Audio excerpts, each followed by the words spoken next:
¿sí? Y para ello, pues, se pusieron algunos números para que ustedes se pusieran de acuerdo y que pudieran exponer cada uno de estos temas y presentarlos. Yo en su momento voy a empezar pues si no a interrumpirlos, pero sí a también opinar algunos detalles que ustedes vayan diciendo y reforzar ese conocimiento. Entonces, no sé si ya tengan ya preparado ya sus presentaciones para que nos las puedan compartir. Buenos días para los que llegaron un poquito más tardecito para conectarse, pero ya estamos por acá. Buenos días a todos nuevamente. Buenos días, profesor. Buenos días.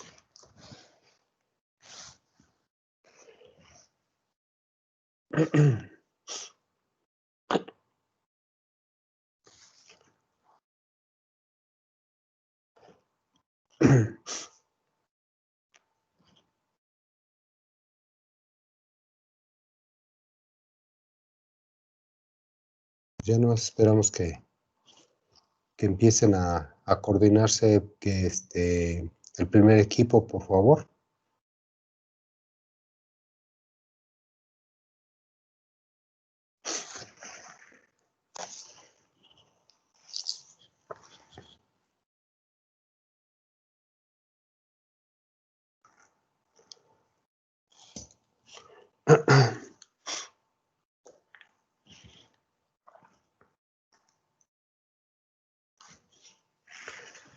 No está el primer equipo que va a exponer el tema de motores.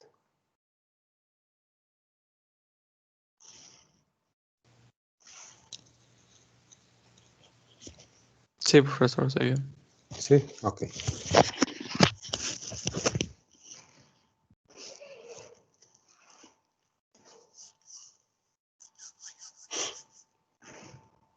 ¿Cuántos compañeros están integrados contigo?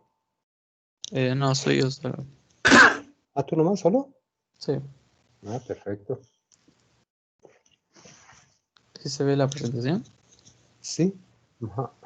Ya nomás amplíala, maximízala.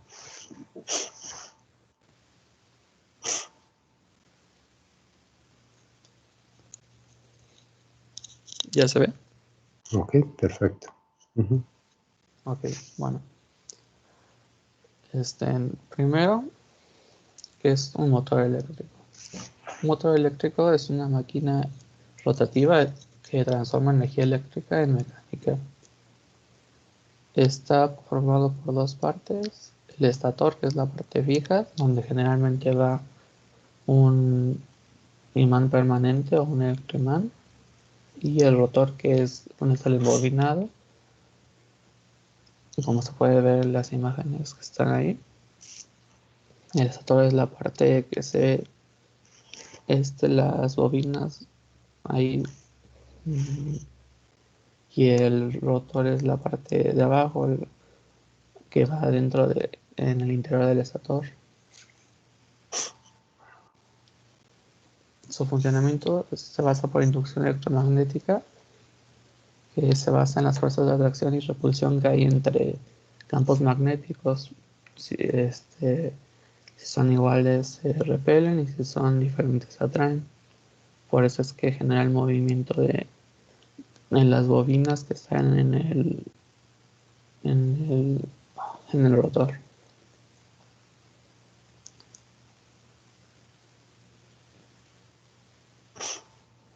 Existen dos tipos de motores principalmente, los de corriente alterna y los de corriente continua.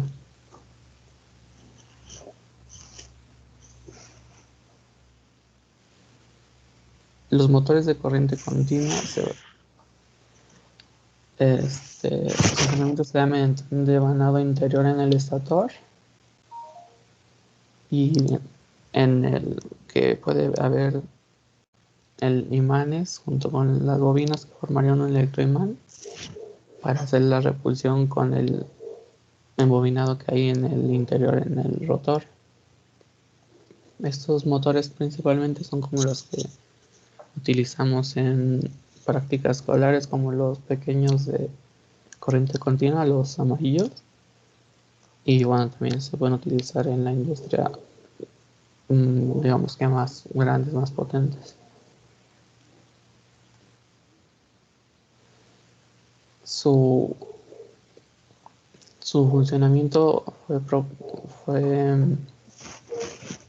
propuesto por los principios que descubrieron Nikola Tesla y Faraday sobre corriente inducida.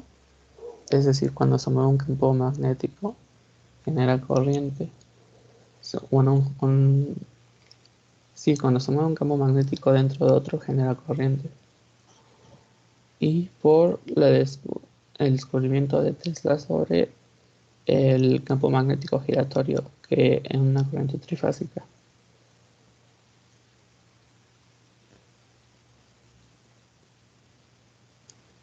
Dentro de los motores de corriente alterna están los motores síncronos, que su principal característica de estos motores es que el estator gira a la misma velocidad que el rotor, y es por eso que se llaman síncronos, porque está sincronizada su velocidad, y tienen y principalmente se utilizan como alternadores eléctricos.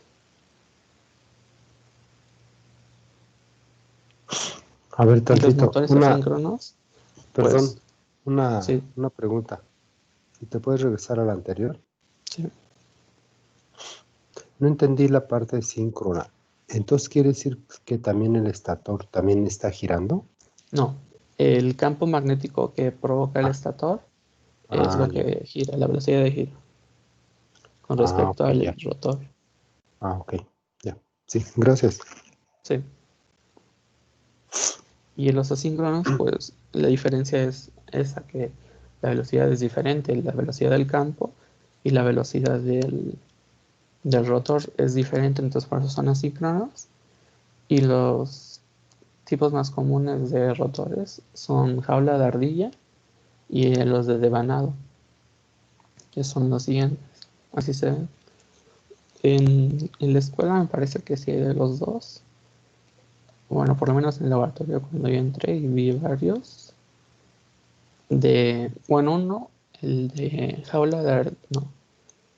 El de devanado me parece que no servía, que estaba descompuesto, pero en la práctica pudimos verlos por dentro y así es como se ven. Por eso esta es jaula de ardilla, estructura, Ujú. y así es como se ve ya con todo bueno, más bien en el rotor.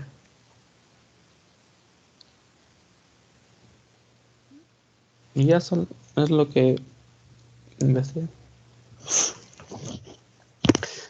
Ok, yo soy bien preguntón, pero también me gustaría que todos tus compañeros nos compartieran alguna pregunta, alguna duda, comentario, principalmente hacia el sistema neumático.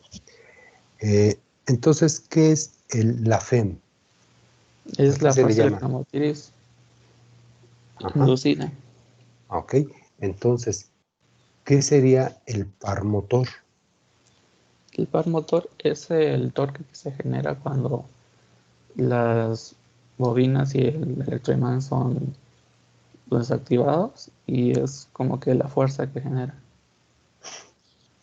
Ok, yo he visto algunos motores que se soporta el estator, no, el rotor, por medio de rodamientos, pero otros tienen bujes. ¿Ya no hay de ese tipo de motores con Bueno, bujes? los que yo vi e investigué, nada Ajá, más se manejaban mediante rodamientos, pero no sabría decirles si hay otros tipos de configuraciones. Profe, ok. Sí, puedo comentarle, sí existen todavía motores con bujes. De hecho, el buje cumple la misma función. Es nada más de un metal más blando. Y aquí el detalle es que en vez de tener rodamientos, lo que tiene es una capa de grasa que va entre metal y metal, y eso evita la fricción. así es. Y ese metal es un bronce fosforado, ¿sí? La idea de que cuando se funden estos pequeños bujes son de ese bronce como que está un poquito poroso, pues aprovechan esa porosidad del material para incrustarle partículas de fósforo. Y el fósforo es aquel elemento que cuando el buje y el rotor está en movimiento, entonces lo que hace que como se calienta esa parte, entonces lo que hace el fósforo que va saliendo y va saliendo entre la flecha y el buje. Entonces esto le sirve de lubricante. Por eso se dice bronce fosforado, porque te permite que tenga cierta lubricación, muy mínima, pero una buena lubricación para que puedan tener ese deslizamiento. ¿Sí? Bueno, para nuestro caso, ¿qué va a mover este motor? Va a mover un compresor. Este compresor puede ser de pistones, de lóbulos, de membrana, etcétera, etcétera. Ahorita vamos a ver sus otros compañeros que nos explican de tipo de compresores. Pero la idea es de que, ¿qué pasa cuando el compresor por alguna situación se empieza como que a friccionar entre los pistones por mala lubricación? Entonces, ¿a quién les estamos afectando mecánicamente? ¿Quién nos está dando ese impulso? Pues el motor. Entonces, ¿qué pasa con el motor cuando ya empieza a sentir esa resistencia del movimiento?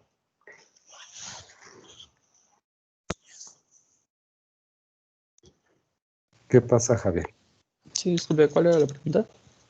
Que cuando el compresor por alguna situación está en movimiento pero por alguna razón tiene fricciones, tiene mala lubricación el compresor, pues entonces tiene la desventaja de generar una resistencia al movimiento. Entonces, el motor lo que está resintiendo, pues esa resistencia de movimiento. ¿Ok? Entonces, ¿qué le va a pasar al motor cuando tenga esa mayor resistencia? Pues es que se forzaría la máquina, entonces se desgastaría más rápido que si estuviera en buenas condiciones el sistema, entonces pues supongo que podría fallar en un tiempo determinado. Uh-huh. Ok. Bueno, no sé si hay alguna pregunta, alguna duda para su compañero.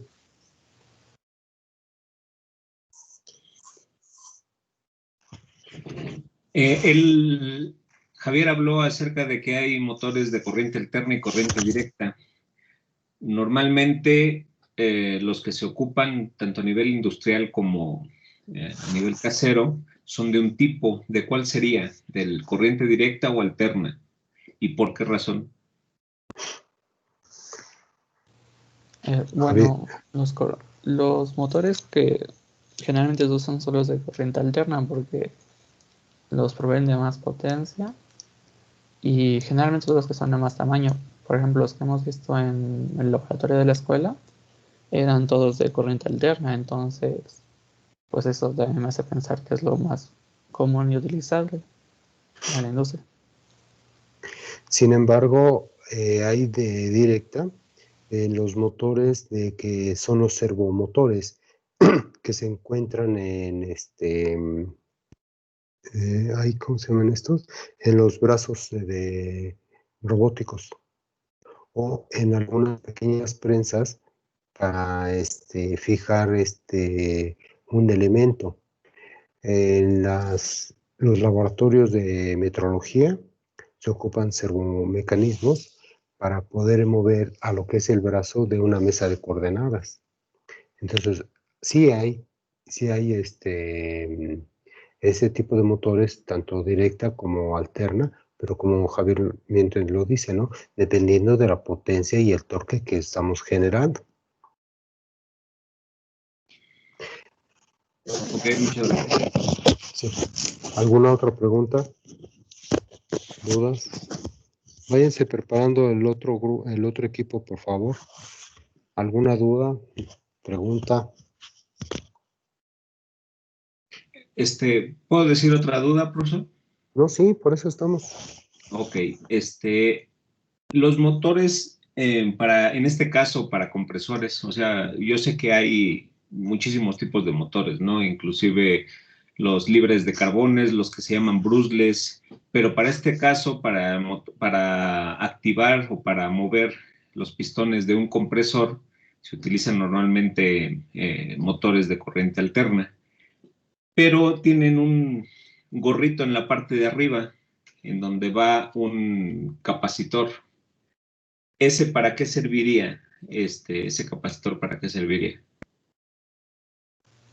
Bueno, a lo que investigué me parece que son porque al inicio, al momento del encendido de los motores consumen mucha energía, entonces los capacitores los proveían de esa energía para no hacer un gasto excesivo a la red. Ahora pregunta, ¿qué pasa cuando no los tiene? Que vemos el motor así, sin ese capacitor. Entonces el que lo está sustituyendo es un sistema de un variador de velocidad. Este tiene supresores de picos, tiene el control para el arranque y paro, para hacer reversa y para hacer una sincronización con otro tipo de motores. Entonces este variador tiene la ventaja de funcionar con ciertos parámetros para que tenga la coordinación con otros motores. No sé si Javier tenga otra opinión. Sí, bueno, en el laboratorio de la escuela, también en la clase de motores, vimos cómo poder conectar un motor de corriente alterna, que era con un arrancador a tensión reducida, para evitar los picos de consumo de energía. Entonces, pues también servirá para lo mismo. Ok, muchas gracias. Ok. ¿Alguna otra pregunta? ¿Comentario?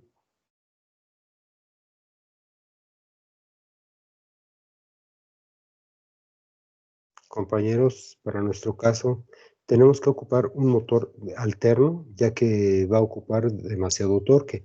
Entonces sí va a ser necesario uno de corriente alterna. ¿Qué pasa cuando nuestro sistema, por alguna situación, estamos en un ambiente húmedo? Cuando estamos en un ambiente con demasiado polvo. Entonces, para eso también se tiene que seleccionar el tipo de motor, a prueba de explosión, a prueba de goteo. No sé si nos quieras clasificar un poquito más sobre qué tipos de motores existen dependiendo de las condiciones, Javier.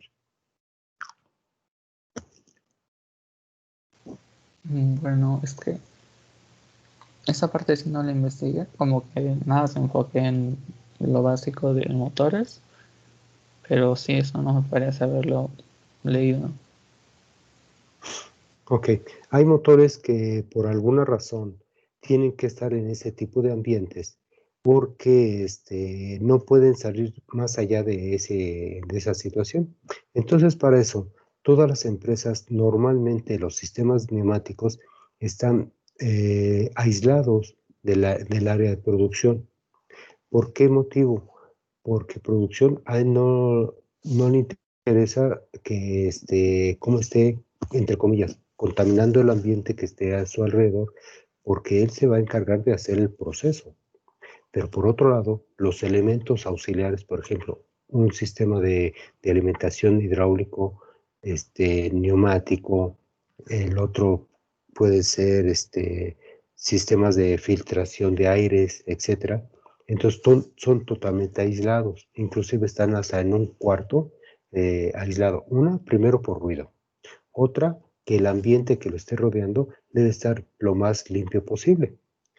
Entonces, ¿pero qué pasa cuando no tenemos esos espacios confinados? Entonces, pues de una u otra forma, tu sistema está cerca de ambientes por temperatura, por humedad, por polvos. Entonces, los motores tienen que tener esa capacitación no de absorber, sino de rechazar en un momento dado un goteo. Eso quiere decir que con suerte el ambiente está demasiado húmedo. Entonces, por eso se dice a prueba de goteo, a prueba de explosión, a prueba de polos y así. Por eso ves que los motores siempre están como que muy compactos, ¿sí? pero es por eso que se diseñaron para ese caso, independientemente de la temperatura que se genere. Por eso todos los motores tienen venas, ¿sí? Que son los disipadores para su temperatura. ¿Alguna otra duda, comentario? Sí. De hecho, quería hacerle un comentario. Cuando son ambientes explosivos, o sea, porque hay en el ambiente algún elemento que pueda hacer combustión, se utilizan también unos motores, a veces son motores brushless, en donde no tienen carbones, porque el carbón al roce con el estator hace chispas, entonces se evita el que haya chispas en el ambiente y que pueda provocar una explosión. Claro, así totalmente estoy de acuerdo. Inclusive hay motores que están en la industria química y por alguna razón su ambiente es corrosivo, es explosivo, ¿sí? Y hay ácidos que los pueden dañar en un momento dado. Entonces sí hay este tipo de motores que están blindados. ¿Ok? ¿Alguna otra pregunta, duda, comentario?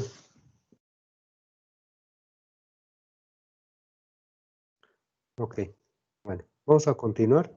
Mientras que se preparan sus otros compañeros, también los motores se tienen que balancear, porque como todo nuestro sistema de una u otra forma va a tener movimiento vibratorio y todavía tenemos que el motor no está bien balanceado, pues tenemos el problema de que la vibración aumenta y entra en frecuencia con el compresor.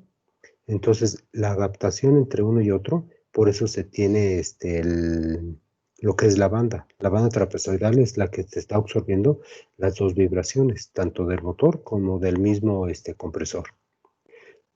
Entonces, ese es el detalle, que el acoplamiento que se tiene entre uno y otro, pues debe tener absorber todas esas dos características de vibración. Ok, bueno, ya al final les damos un aplauso a los que vayan exponiendo, por favor.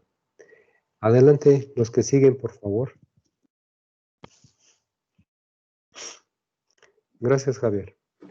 Un momento, profesor, en lo que termino de preparar. Ok. Nada más como comentario, uno de nuestros compañeros no pudo asistir, pero igual vamos a subsanar esa parte. Ok. Él nos apoyó con la presentación y todo bien. Ok, pero sí lo van a presentar ustedes. Sí. Ok, adelante. Bueno, mientras que se siguen preparando, vamos a seguir con otra introducción de esa misma parte. Sus bases para nuestro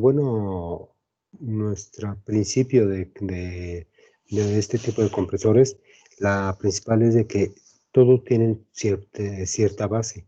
Entonces ahí la única alineación que nos puede generar para obligarnos a que esté bien alineado son entre las dos poleas, que estén así alineadas. ¿Ok? Sí pueden tener un poquito de desviación, unos pequeños grados, pero ¿por qué lo puedo absorber? Porque están muy separadas, las poleas están separadas. Pero si estuvieran juntas, tenemos que tener sistemas de fijación y nivelación. Adelante, por favor. Bueno, profesor, nos presentamos. Somos el equipo 2, conformado por...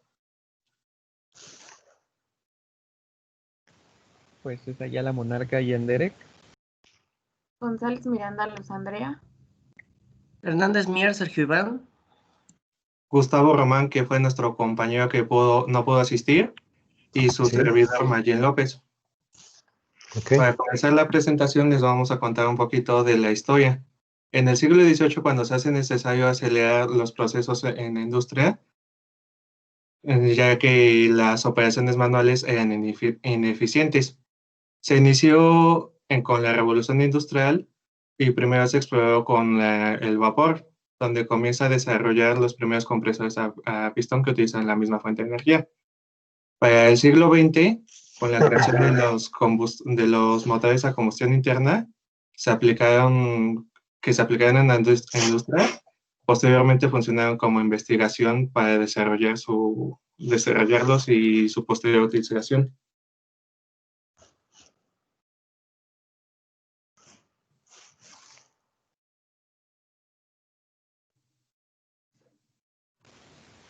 Pues digamos, yo voy a hablarles sobre lo que es las ventajas y la importancia de lo que es este motor en, ¿cómo se llama? En relación del compresor. El motor de pistón normalmente es utilizado para motores que necesiten una larga duración y una gran comprensión variable. Además de que estos son adaptables, ya que el compresor del pistón puede adaptarse al tipo de uso. Esto ya siendo industrial o pues algo más como de mayor exigencia, que en este caso, como les comentaba, era el industrial. Em, Realmente esto dependerá mucho del número de pistones, ya que entre más pistones, la presión del fluido puede aumentar. Esto ayudando a que la presión del compresor sea sea mayor al, ¿cómo se llama? A lo necesitado.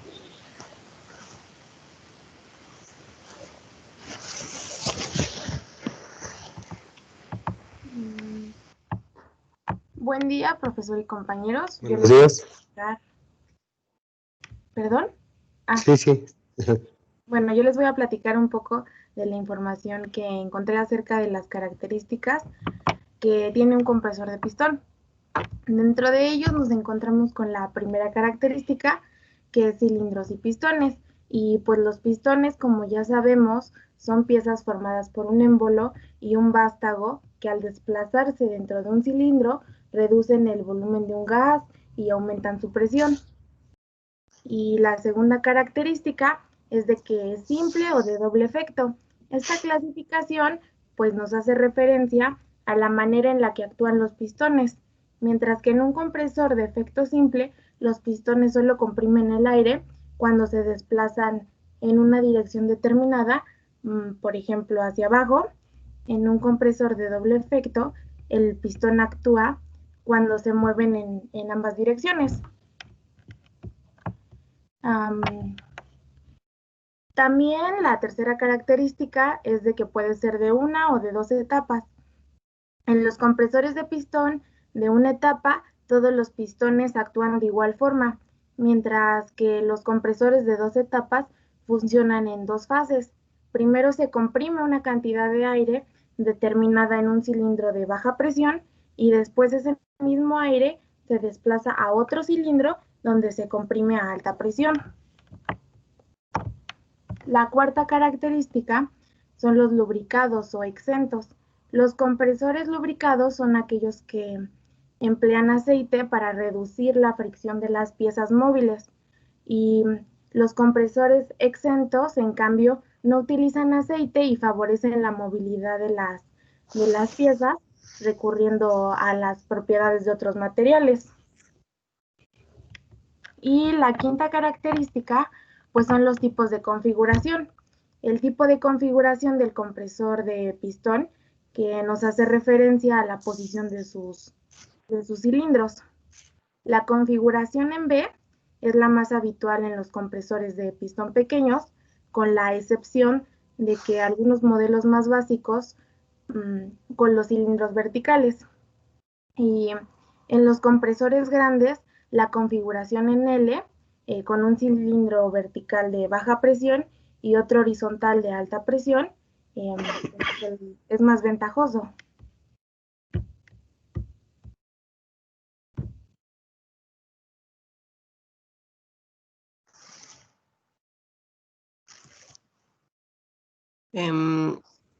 A mí me tocó hablar sobre sus usos y sus aplicaciones. Estos compresores tienen muchísimos usos y aplicaciones, sobre todo en industrias de generar como motores que funcionan a base de aire comprimido, a la vez que podemos usarlos como herramientas, porque por ejemplo, el aire comprimido lo podemos usar para llenar, no sé, los neumáticos de los autos, de las motocicletas, o en el caso de las herramientas, al conectarlo directamente al motor, podemos generar que con ese aire comprimido funcione una herramienta, no sé, un taladro o son herramientas especiales que se desarrollaron y tú conectas el aire comprimido y funcionan. En el caso de los vehículos, por medio de las mangueras, lo que hace es de poner en la válvula de la llanta y generar ese aire en forma de que el neumático se infle. Y en los motores, pues lo que hace, yo lo que pude observar en un laboratorio, es de que cuando lo conectas a diferentes artefactos, que ahorita se me fue el nombre, van funcionando y puede generar puede generar una programación ya predeterminada no sé, en una planta o algo que vamos a desarrollar. En sí tiene muchos usos, pero esto creo que es lo más básico, que es en la cuestión de herramientas y para motores.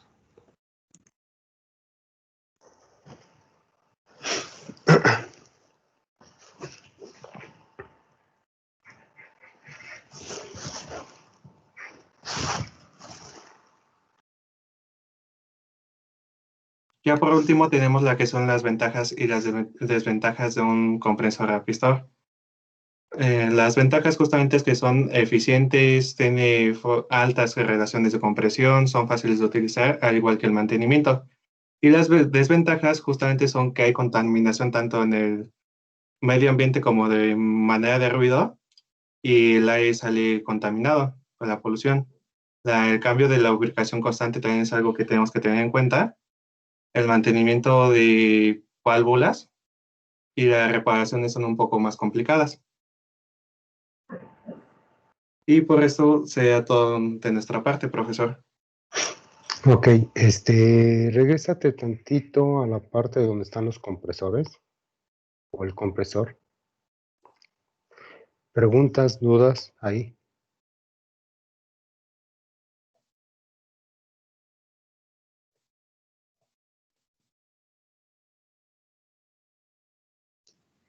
Jóvenes, preguntas, dudas. Tengo una pregunta, profesor. Sí. Hablaron acerca de una configuración en L, en donde un pistón está en forma vertical y otro horizontal, uno a baja presión y otro a alta presión, y dijeron que era el más ventajoso. ¿Cuál es la ventaja o qué es la ventaja que genera ese tipo de configuración de pistón?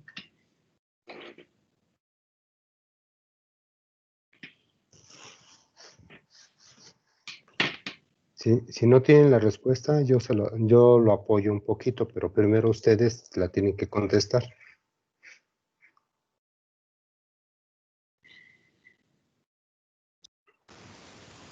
Yo creo que me puede apoyar, profe, por favor. Ok, su compañera dijo que cuando están en lineal, ocupa diferentes desventajas, ya que está trabajando en una dirección hacia arriba, que está comprimiendo, pero por el otro lado, en la parte inferior, está succionando, ¿sí? Cuando hace la compresión, está aventando la cantidad de aire en esta cámara y la disipa a otro lado.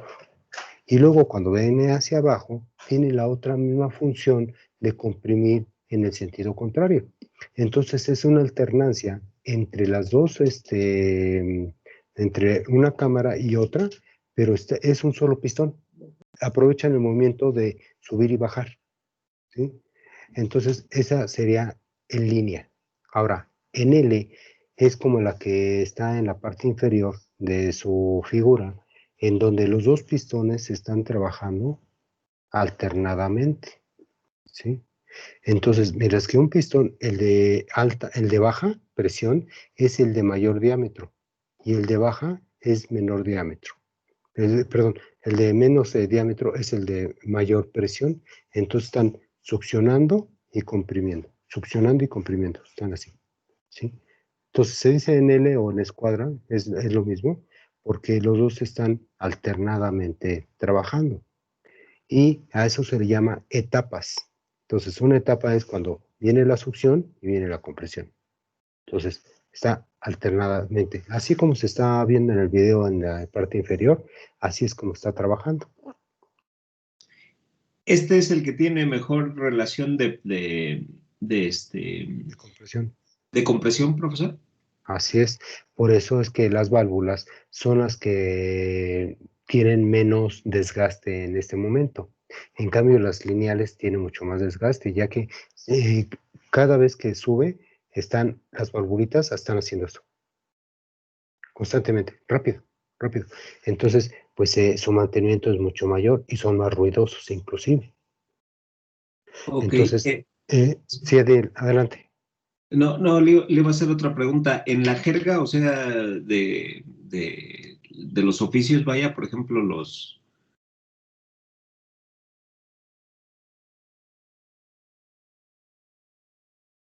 Sí. en la jerga de los oficios, por ejemplo, gente que trabaja con herramientas neumáticas, no sé, una vulcanizadora, una cosa así. Sí, pero no te he entendido la pregunta.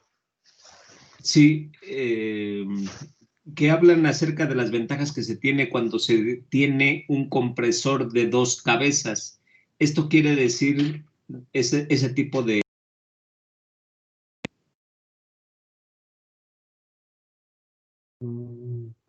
¿Sí se escucha, profesor? No, es que se corta. O sea, ya te entendimos la parte de que las personas que usan una compresora en un ambiente de una talacha, de una talachera o o de que alguien está pintando, pero ya no te alcancé a entender la pregunta. A ver si se escucha. Que hablan acerca de compresores que tienen 2 cabezas. El decir o al hablar de 2 cabezas significa que es ese tipo de configuración, como Así la es. imagen o el video que está hasta abajo. Así es. Inclusive hay de 3 etapas, de 4 y hasta de 8. Entonces, entre mayor etapas tenga, aparte de ser silencioso, tienes mayor ventaja porque estás pasando de forma de bypass la presión entre pares, ¿sí? Para que tengas mayor acumulación en fracciones de segundo. En cambio, estos pistones que son de 1 se van a calentar mucho más. Entonces, vean las venas que están del lado izquierdo, está seccionado un compresor y todas esas venas te sirven para disipar, pero es un solo pistón. Por eso son demasiado ruidosos. Hay otros que ya los diseñan un poquito más silenciosos, pero al final de cuentas son sumamente ruidosos. Esa es la desventaja de la neumática, ¿sí? Que el aire, como pasa a nivel de sónico y supersónico, los decibeles son demasiado altos. Entonces lo que están tratando de hacer es que, como tiene mucho espacio, lo que son de 6, 4 y 8 cabezas, son demasiado ruidosos. Entonces por eso siempre se tiene que aislar el sistema neumático de un área productiva. Ok. Imagínate, un quirófano que necesita tranquilidad para hacer la operación y de repente tienes el motor ahí afuera, pues como que no es viable, ¿verdad? Por eso siempre se tiene toda una serie de líneas que te van a alimentar durante todo tu proceso y van contigo esas tuberías. Tú nomás lo único que vas a oír son las pistolas que comentó su compañero. Son las únicas herramientas que vas a oír que hace el ruido, pero tu compresor está totalmente aislado. Muy bien. Muchas gracias. Sí. ¿Alguna otra pregunta, dudas, comentario?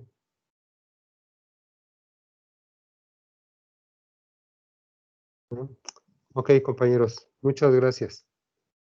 El equipo que sigue, por favor. A usted, profesor. Sí.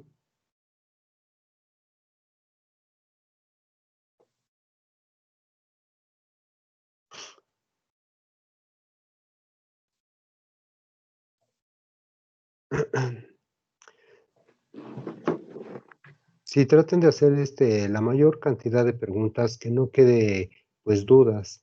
Y si no las sabemos, pues buscamos la manera de cómo buscarlas y les paso en la plataforma la información, pero la idea es de que no se queden con esas dudas, por favor, para que se vaya entendiendo todo lo que es el sistema, ¿ok? Todo esto, estoy haciendo ahorita un comercial mientras que se preparan sus compañeros, ¿eh? Entonces, la idea es de que conozcamos todos sus componentes para ver qué ese aire, cómo se va comportando. Sí, adelante. ¿Me permite tantito? Es que se me trabó tantito la computadora, pero ya las estoy poniendo. Ahorita le comparto pantalla. Ok, dime qué tema es. Presostato. Ok. Mientras doy una introducción. También le voy a comentar, mi compañera Mónica Fernanda no le sirve su micrófono, pero sí nos estuvo ayudando. ¿Puedo exponer su parte? Claro, porque si no, pues va a quedar como que libre, ¿no? Pero en su exposición sí vienen los nombres.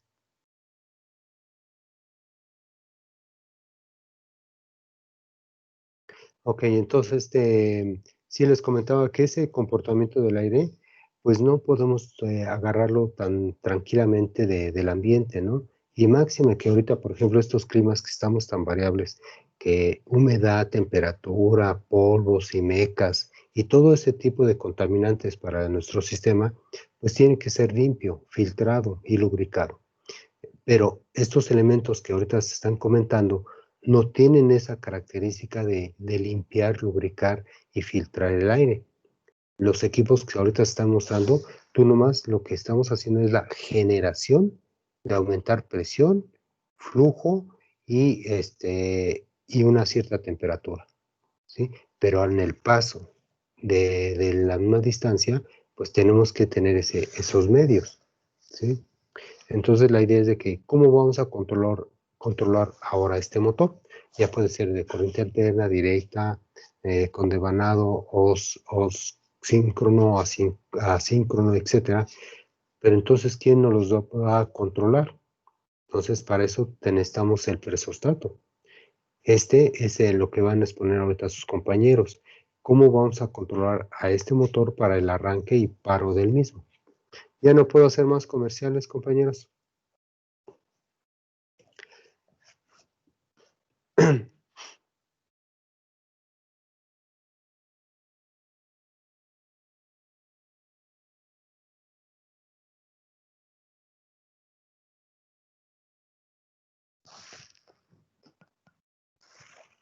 Ya no es ahí maximiza.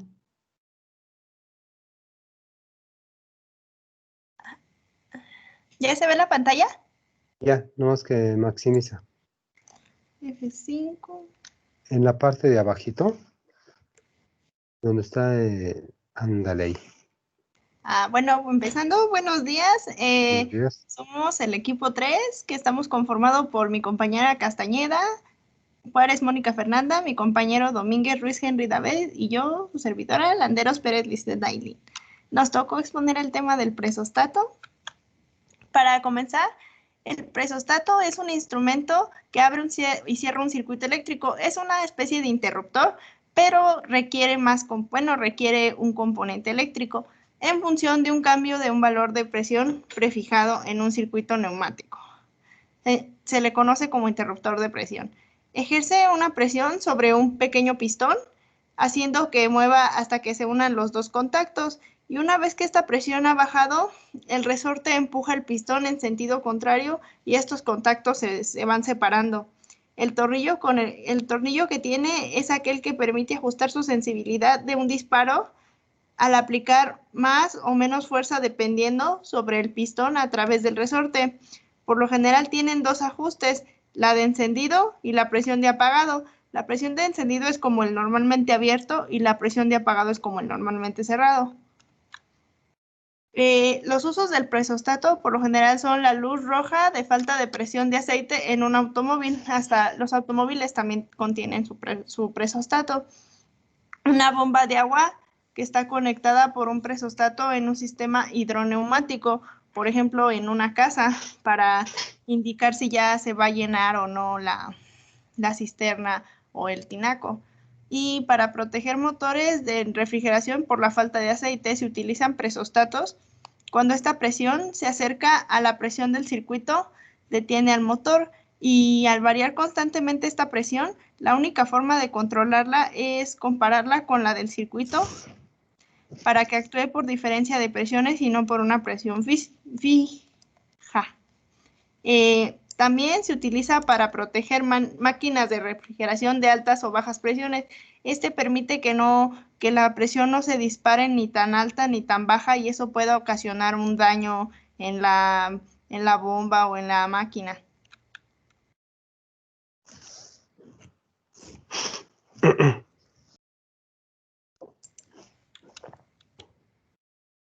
Bueno, los presostatos era lo que mencionaba, que no tienen una capacidad de encender directamente un equipo. Estos nada más son el indicador, puesto que tienen que estar conectados ya sea de un relevador o de un contactor.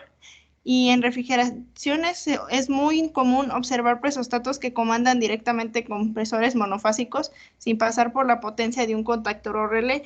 Aquí se menciona esto porque el presostato normal no tiene la capacidad de controlar, únicamente tiene la capacidad de indicar. Los que tienen capacidad de controlar son los que son los presostatos eléctricos y estos vamos a hablar, ahorita les va a hablar a continuación mi compañero Henry.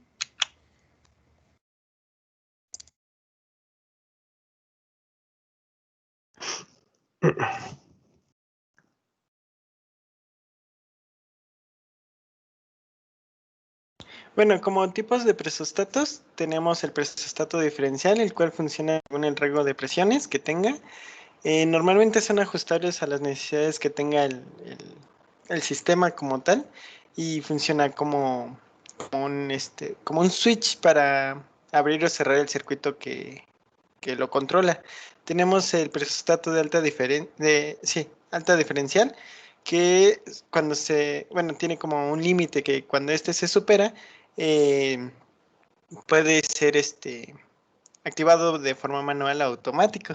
De baja diferencial es, el caso inverso de cuando la presión es baja y para controlar la presión del compresor. Igualmente puede ser manual o automático. ¿Puedes pasar a la siguiente línea?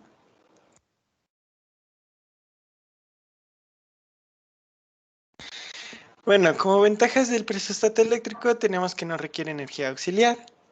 Puede conmutar corriente alterna y corriente continua, integración de tarjetas eléctricas o de entrada, sea digital o analógica. Tenemos conmutación de corrientes de voltaje de alto voltaje, sin necesidad de que un relé tenga que activarlo. Puede ser una solución bastante viable económicamente para funcionar para la seguridad del sistema y tiene una configuración sencilla para los interruptores.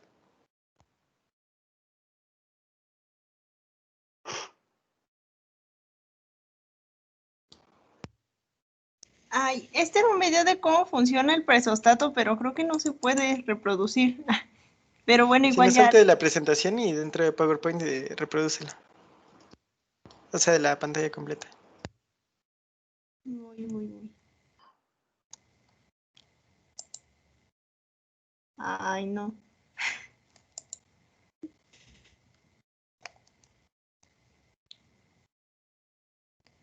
No, creo que no se reproduce. Ah, sí. Ya no estás compartiendo pantalla, Eileen. Ah, discúlpenme.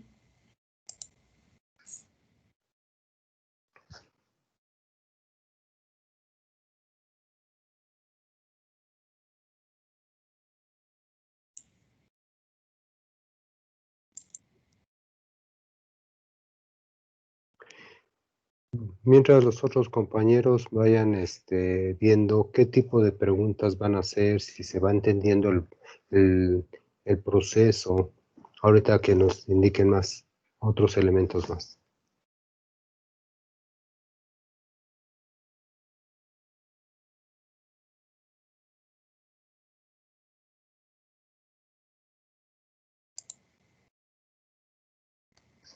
Disculpe. Sí.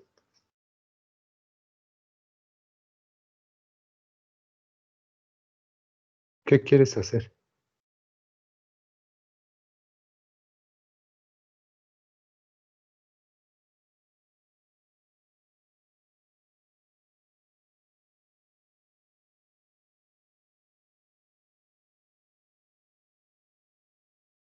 No sé si puedes aumentar más el volumen también, pero no se oye.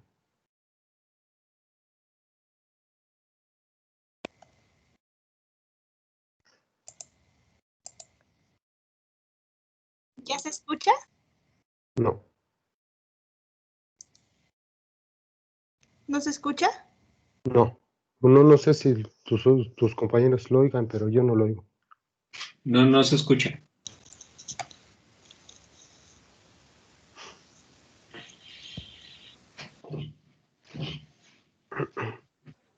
Ahí en las opciones de compartir pantalla, ¿no te sale algo de activar audio? Porque tenías que hacer las dos activaciones al mismo tiempo. Tanto compartir el audio del sistema como el como la presentación. A ver, voy a checarlo. Sí, es igual donde te aparece de ceder control, algo así.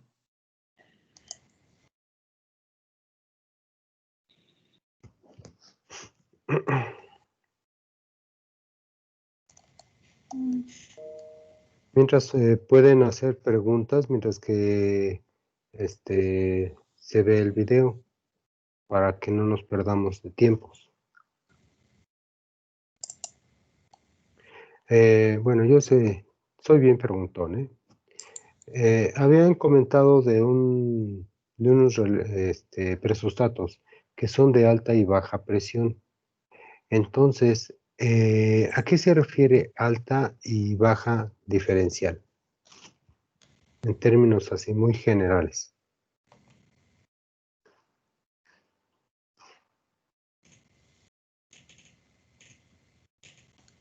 Bueno, la alta diferencial es cuando supera la presión y la baja diferencial es cuando la presión es muy baja. Básicamente no es que haya un tipo de presión, sino que es la configuración, depende de la configuración del sensor de presión, que es el presostato. Sí, Sí, funciona bueno. según el rango de las presiones que tengan, normalmente ajustable. Que, bueno, esta presión hace que se abra o cierre el circuito eléctrico de forma, bueno, que forma parte del control del presostato. Ok, yo lo entiendo de otra forma, que cuando tenemos presiones altas, estamos hablando de más allá de bares. Y cuando estamos hablando de presiones bajas, que son las de vacío, entonces estamos hablando de milibares, ¿sí? Entonces, ahí vamos a ver más adelante lo que son la diferencia de una presión y un vacío. Y en realidad los compresores son relativamente similares, no más que el compresor te genera presión positiva, por decir, y el otro te absorbe una presión del exterior o de un componente. Esa sería la diferencia entre los dos compresores. Y el presostato, para controlarlo, lo que necesitamos es el control. Y para controlar uno de otro, pues por eso necesitamos esa diferencial de presostatos, que sea diferencial hacia alta o baja presión. ¿Qué pasó? Ya no se dejó, ¿verdad? Lo comparto yo, profesor. Sí, a ver. A ver. Ahora, si se ve nomás el video y no se oye, ustedes explíquenlo conforme se va exponiendo. Adelante. Ok. Se oye. A menudo nos preguntan cuál es la diferencia entre un presostato digital con visualización y un transmisor de presión analógico. Seguidamente vamos a ver esas diferencias y paralelamente veremos cómo funciona un presostato digital. Soy Antoni Ciurans, Product Manager de presión electrónica en Instrumentos Vica. Aquí tenemos el presostato modelo PSD30 de Vica. ¿Qué nos aporta? Visualización en el propio equipo, una o dos alarmas configurables y opcionalmente salidas analógicas ya sea 420 en corriente o 0,10 volt en tensión. Para aplicaciones especiales tenemos dos variantes del presostato electrónico. Por un lado el PSA31 con conexiones higiénicas y por otro lado el PSD31 con membrana flotante. Para ver el funcionamiento del presostato electrónico con indicación, en este caso tenemos una unidad instalada en este banco de pruebas. Esta unidad es de 0 a 10 bar, con dos alarmas configurables y salida 420 mA analógica. El equipo lo tenemos instalado en el banco donde podremos ver también la presión de los patrones, podremos ver la activación de las alarmas y hacer el seguimiento de la señal analógica 420. Este presostato lo tenemos configurado a 5 bar para la primera alarma y 8 bar para la segunda. Vamos a incrementar la presión para ver cómo en el multímetro vemos el incremento de la señal analógica. A partir de 5 bar tendremos la activación de la primera alarma. Seguimos incrementando presión, aumenta la señal analógica y a partir de 8 bar tendremos la activación de la segunda alarma. Iremos hasta fondo de escala del equipo, que son 10 bar, y veremos que corresponde con la señal analógica de 20 miliamperios.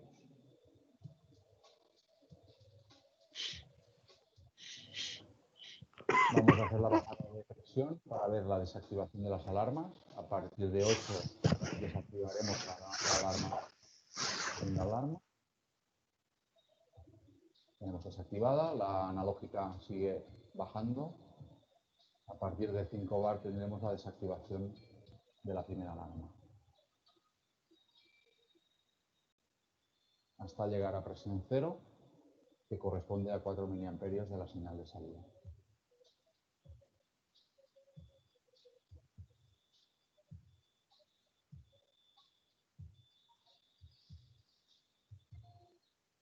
Ya sabéis que en Vica, aparte de medir la magnitud de presión, podemos medir temperatura y nivel.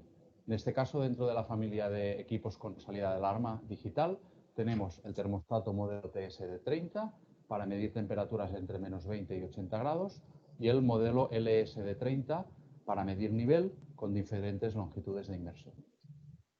Muchas gracias por vuestra atención. Espero que el vídeo os haya clarificado el funcionamiento del termostato electrónico y, si tenéis más dudas, consultar con nuestra página web o directamente con nosotros. La varilla que tiene ahí el expositor se llama de pozo. Eso significa que el instrumento, esa varilla penetra al tanque para que tengas una mejor precisión en tu señal. Ok. ¿Qué concluimos con esto? ¿Para qué nos ayuda un presostato dentro de nuestro sistema? Bueno, el presostato es un elemento bastante vital para el sistema, ya que nos ayuda a controlar la presión que tenemos y también por temas de seguridad. El presostato nos ayuda a mantener una presión, o bueno, la presión que deseamos para no tener un descontrol y que no haya ningún caso de accidente o incluso la explosión de algún componente. Es fundamental este elemento para que podamos controlar la cantidad de presión que estamos manejando, o la que queremos manejar, más bien dicho. Ok. Gracias. Ahora sí, entonces, ¿alguna pregunta, alguna duda, comentario?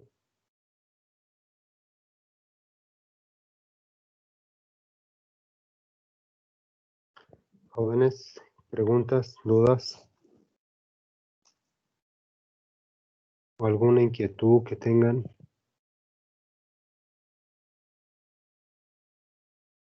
Entonces, este presostato lo vamos a ver en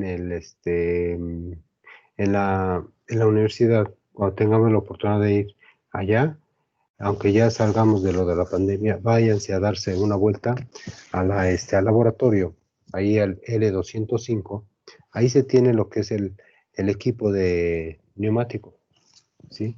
Estoy yendo a la universidad para hacer algunas prácticas y después se las voy a proporcionar como video. Y ahí es donde vamos a ver que el presostato es una pequeña cajita en donde tú ya nomás jalas el botoncito y lo enciendes o lo apagas. Pero por otro lado lo vas a controlar por medio de un tornillito. Pero para eso está junto con un manómetro para poder visualizar. En este caso, ya el que nos mostraron en el video, pues ya te da la señal directamente, entonces tú ya nomás lo vas controlando o lo vas calibrando. ¿Alguna pregunta, duda? Váyase preparando el otro equipo, por favor. ¿Alguna duda, pregunta?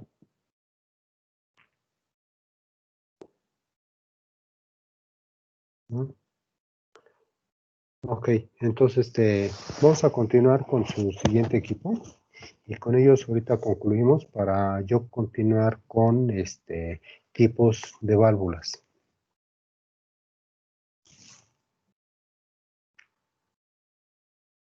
Jóvenes, dudas, preguntas o el otro equipo.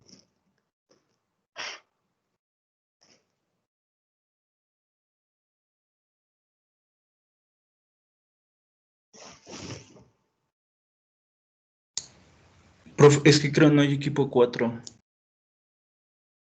O sea, no íbamos a exponer, ¿no? Del 1 al 4. Lo que pasa es que en el grupo nos pusimos de acuerdo para agarrar temas y creo que Sí. nadie agarró el tema 4. De ¿Y cuál hecho, era? es el de manómetro, profesor. Fíjate, es el más sencillito. Sí, de hecho, vaya, hay un poco de desorganización. Ajá. Porque se formó un grupo de WhatsApp para estar en contacto, ¿no? Y lo que se publicó ayer es que ya todos los temas estaban repartidos, que ya no había más. Ah, ok. Vamos, hay Entonces, demasiados temas. ¿Perdón? Sí, adelante. Sí, ¿Los que me dices? Yo los pongo ahorita. usted dividió 10 componentes Ajá. de lo que es el sistema neumático. Sí. Y comentaron que ya estaba lleno, que ya no había más. Inclusive al terminar las exposiciones le iba a comentar que se iba a ver otros temas para exponer, porque hay gente que nos quedamos afuera, vaya. Ah, pues podría ser Sí. Hay demasiada información de la parte neumática. Entonces, yo ahorita si gustan, les pongo una parte. Sí, una parte para que yo les dé opción a que lo investiguen. ¿Ok? Ok, y Entonces, si se puede, pues a mí me gustaría entonces lo que vaya a explicar y ya yo complementarlo la próxima clase. ok, perfecto. Bueno, ahora, aprovechando ahorita este momento, ¿hay alguien más que esté sin tema? Sí, profe, yo. Ok. Pero tú vas a exponer conmigo, ¿no, Lobato? Sí. Por eso, los que hayan quedado ahora sí que sin tema, incorpórense con Profesor, Sí, también me parece que hay compañeros que no conforman el grupo de 6 u 8 personas que estaba pidiendo antes, o de 10. También tenemos esta parte que no sabemos cuántas vamos a hacer.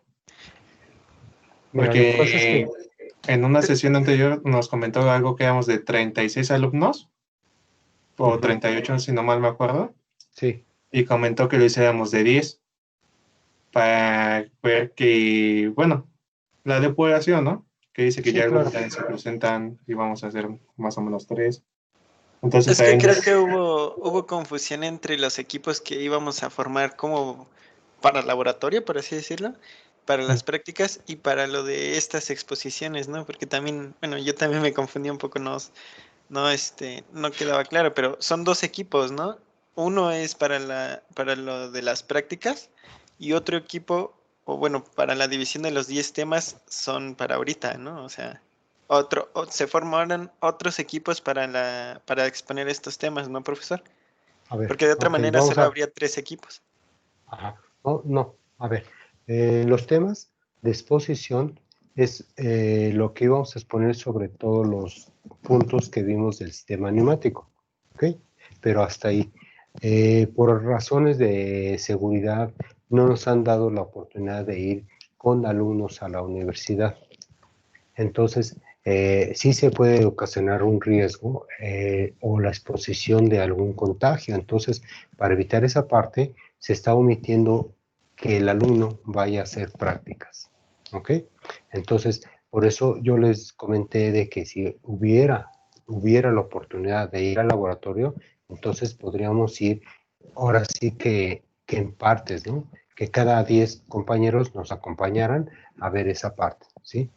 Pero no me lo autorizaron. Yo, ¿qué más quisiera de veras? Que hicieran ustedes la práctica física y no yo, porque pues, yo ya me lo sé. ¿sí? De nada sirve que yo les diga, miren, agarran así el cable o la manguera, la conectan de esta forma. Como que eso no es viable. La idea es de que ustedes lo agarren, aunque sea por muy sencillo, siempre la sensación de agarrar un equipo te produce otro tipo de conocimiento, ¿sale?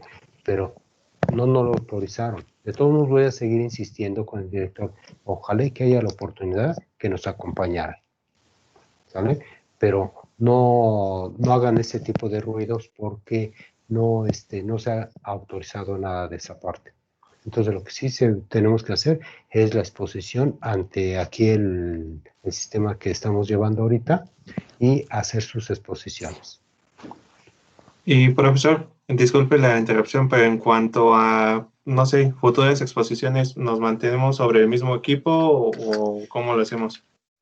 Sí, van a seguir exponiendo, pero después del examen, porque ahí ya vamos a hacer ya diagramas, ¿sí? Entonces ahí yo hago el diagrama y ustedes lo explican, o viceversa. Yo les pongo un ejemplo de una aplicación industrial y ustedes hacen el diagrama. Entonces vamos a trabajar así, en conjunto. Ahora, yo les puse que ustedes se pusieran de acuerdo porque entre ustedes se conocen, ¿sí? Y es más fácil que ustedes digan, no es que mi cuate, etcétera, etcétera, ¿sí? Por si yo nomás así, como no los conozco y luego que no se dejan ver en el video, pues no los conozco. Entonces, si ustedes ya tienen esa particularidad de conocerse, pues entonces es muy fácil decir, mira, tal persona que formó nuestro equipo. Y no es por egoísmo, simplemente ustedes ya se conocen. Porque de mí fuera, nomás agarro la lista por etapas, ¿no? Tal, y hago los equipos. Chin, yo no quería trabajar con él. De modo, así te tocó. ¿Okay? Y eso es normal, porque la industria es así. Tienes que trabajar con quien menos te imaginas y tienes que trabajar, ¿sí? Por eso es que les dije, pónganse ustedes de acuerdo y no den temas así libres. Y ahorita ya que quedó libre uno, pues aquí está el ejemplo. Ahorita yo se los pongo como un previo y ustedes continúan abundando más esta información. No sé si queda ya claro. Prof, yo tengo una duda. Sí. Entonces, ¿el equipo de las 10 personas queda para el proyecto ya no se va a hacer o ahí qué va a Sí. pasar? No, esa es otra etapa, ¿sí? Ok, eso es muy aparte de esto. Sí. Ahorita, exposiciones es una parte. Ahora, como somos demasiados en el grupo, no sé, ahí sí pónganse nuevamente de acuerdo. Si quieren conservar como equipo que ahorita lleven, porque ya se empiezan a conocer cómo trabajan, quién no trabaja, etcétera, quién contribuye más, etcétera, ¿sabes qué? Entonces no. ¿Sabes qué, maestro? Que nos reunimos y nos decidimos que nuestro equipo para el proyecto 1 es tales personas, para el proyecto 2, tal persona, ¿sí? No sé si estén de acuerdo. ¿Sí? Ok, entonces voy a continuar para que ya no perdamos tanto tiempo. Bueno, un manómetro es aquel, a ver, hay dos, hablando de instrumentación,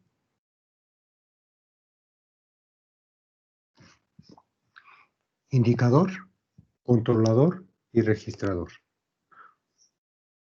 Un reloj de pulsera, ¿sí? ¿Qué nos está dando? La hora, no más, ¿verdad? ¿A qué hora son? Son 11. ¿Me está indicando? ¿Me está controlando o me está registrando? Un reloj. Indicando, ¿no? Indicando. Pero, ¿cómo hago que un reloj, ya no sea de pulsera, sino de otro tipo, me pueda controlar?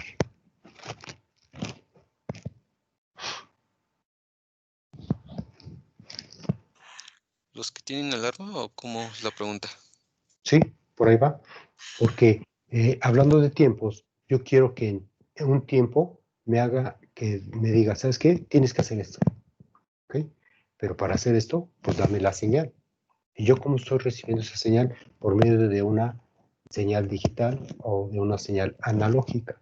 Pero cualquiera de estas dos me está dando una información, pero que yo la tenga que realizar. Entonces, ahí viene lo que son las alarmas. ¿Ok? Ese es mi control. Ahora, ¿cómo yo hago en tiempo que tenga un registrador? Los dígitos o las manecillas, ¿no, profesor? Bueno, esos, pero me está indicando únicamente. Pero para el control, alarmas. Pero un registrador es aquel que se va contabilizando toda la información que te indica, pero que se está registrando una por una. ¿Sí? ¿Sí? De forma como una tabla de Excel, por decir. Pero por otro lado, también te puede hacer esto. Un gráfico. Entonces, te está registrando toda esta información. Entonces, la idea es de que, hablando de tiempo, pero ahora vamos a hablar de nuestro lado, que es una presión. ¿Ok? Puede ser caudal, temperatura o algún elemento que nos pueda ayudar. Hasta aquí queda claro lo que es indicador, controlador y registrador.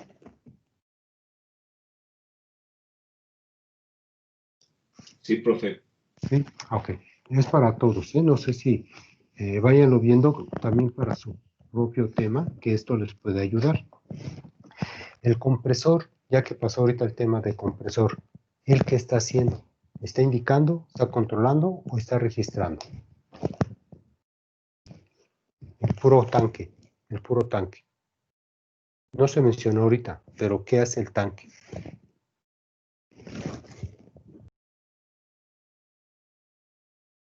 ¿Qué está subiendo? El tanque lo que hace es almacenar, ¿no? El aire. Almacenar. Pero nos está indicando, nos está controlando o nos está registrando ese aire.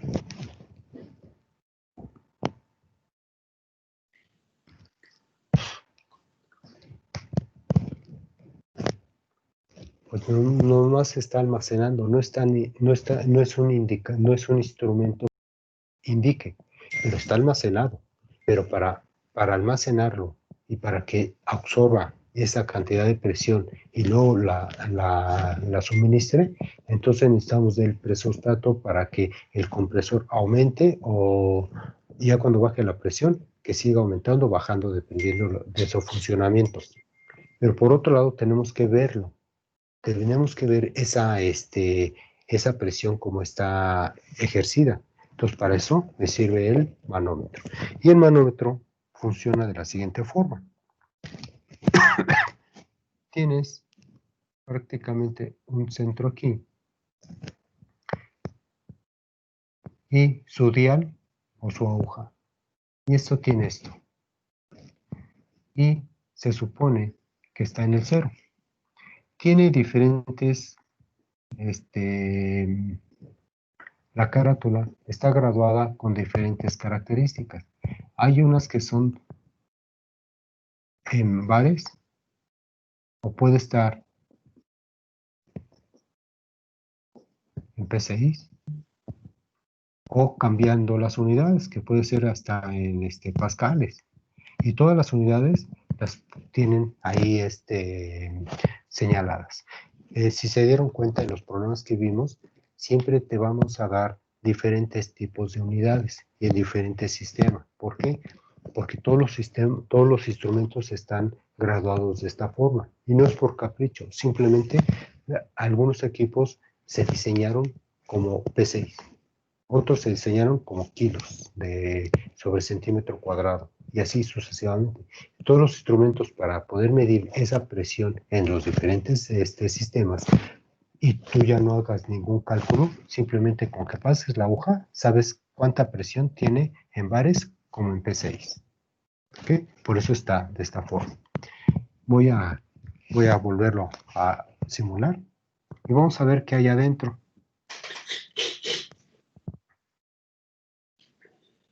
Un poco desnivelado, pero ahí está. Vamos a ver que adentro hay un pequeño tubo que se llama tubo capilar. Bueno, todo esto va conectado, está graduada, perdón, tiene cuerda. Y aquí viene lo que es la tubería. Por aquí viene prácticamente como que su espesor de la tubería. Y entonces el aire va a subir. ¿Okay? Entonces aprovechan ese hueco, que es un tubo capilar muy delgado, y va a llegar a una zona donde se va a soldar con otro tubo. Y este tubo es algo así.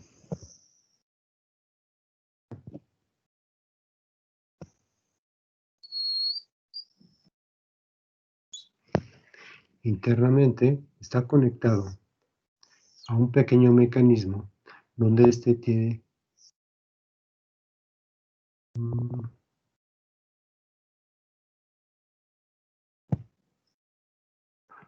pequeño piñón,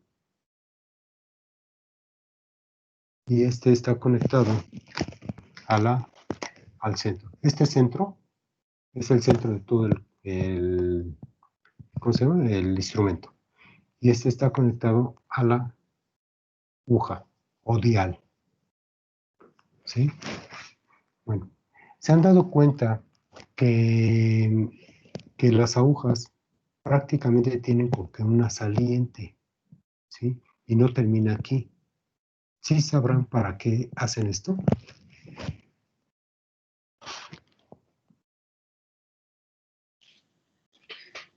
¿Podría repetir la pregunta, profe? Es que no alcancé a escucharla. Ok, pregunté de que los viales o las agujas, hay veces que no terminan aquí, sino que continúan y hacen esto elemento. O hay unos que tienen esto. ¿Sí? ¿Pero a qué se debe? ¿A qué creen que sea eso? Hablando de física. Está equilibrado. Así es.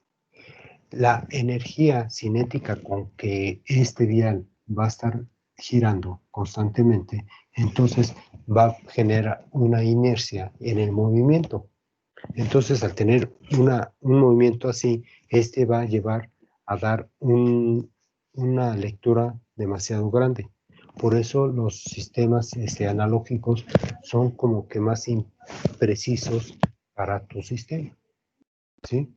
Digo esto porque hay unos que sí son muy precisos, pero para evitar esa parte o esta elongación de mayor o frenar tu inercia, se pone como que un contrapeso. ¿Sí? Principalmente cuando van a trabajar de forma frontal, así vertical. Pero hay otros que pueden trabajar así y no hay tanto problema porque la misma energía de gravedad es la misma. Pero si la volteamos aquí, ya cambia. ¿Ok? Por eso se hacen esas compensaciones de peso, para hacer el equilibrio. ¿Cómo trabaja internamente? Bueno, aquí le voy a hacer un corte seccional en donde lo voy a ver. Y este tubo es elíptico. ¿Sí? ¿Sí se ve?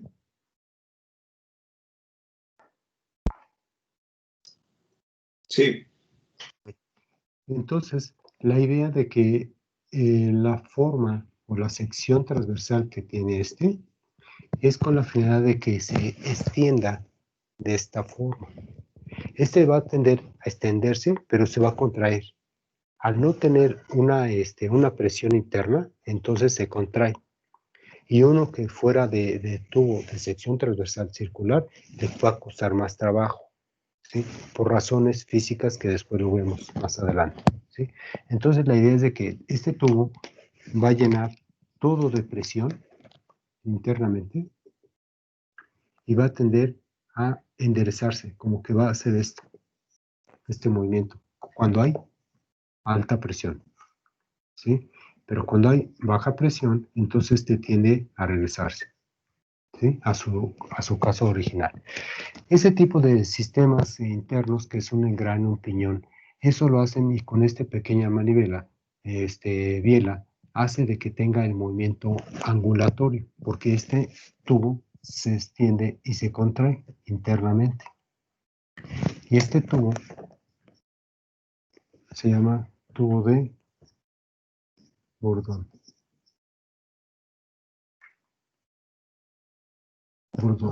¿Sí? Entonces, esta es una característica y tiene diferente tipo de aleación para poder hacer esa retroacción a su inicio. ¿Sí? Entonces, es muy sensible. Entonces, esa sensibilidad que tiene este tipo de instrumento puede llegar a descalibrarse. Entonces, para eso, los de mantenimiento tienen la particularidad de destaparlo y limpiar todo su mecanismo y si es necesario, calibrarlo. Pero algunos de mantenimiento no tienen esa capacidad de hacer la calibración porque no tienen un bloque patrón. Para esto, entonces se lleva a laboratorios certificadores que son de metrología dimensional que se encuentran en los CUES allá en Querétaro. ¿Sí? Ellos desarman todo y luego ya calibran todo, lo limpian y ven si algunas partes están dañadas, las cambian. Y como ellos se aseguran que esté bien. Bueno, para eso, entonces, son instrumentos de patrones. Entonces, ellos tienen el mismo instrumento similar al tuyo, pero este está calibrado. ¿Sí? Entonces, ya con el banco de pruebas, hacen que tu sistema llegue a la misma presión. Y con eso ya te extienden un certificado que tu instrumento ya está bien calibrado y autorizado para poder hacer las presiones determinadas. Entonces, así es como funciona.